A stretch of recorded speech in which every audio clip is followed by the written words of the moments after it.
নমস্কার বন্ধুরা, আজ আবারও চলে এলাম তোমাদের সাথে আমার লাঞ্চের থালি শেয়ার করতে। আজকে ছিল ডালিয়ার খিচুড়ি, যেটা সমস্ত রকমের সবজি দিয়ে বানিয়েছিলাম। আর সাথে ছিল মশলা বেগুন ভাজা, যেটা বানিয়েছিলাম আমি।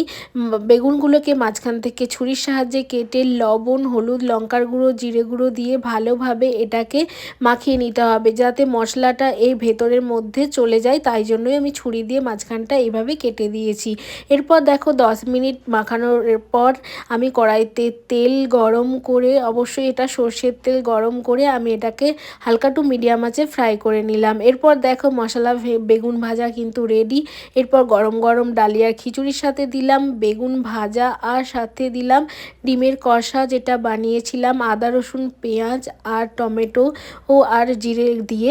তো আজকের লাঞ্চের মেনু ছিল এটাই। তোমরা শীতকালে মাঝে মধ্যে কিন্তু একদম ডালিয়ার খিচুড়ি সমস্ত রকমের সবজি দিয়ে বানিয়ে দেখবে, অসাধারণ লাগবে। তো আজকের লাঞ্চের মেনু তোমাদের কেমন লাগলো সেটা অবশ্যই জানাবে। আর যদি ভিডিওটা ভালো লেগে থাকে অবশ্যই আমার চ্যানেলটাকে লাইক আর সাবস্ক্রাইব করে আমার চ্যানেলের পাশে থাকবে। টাটা।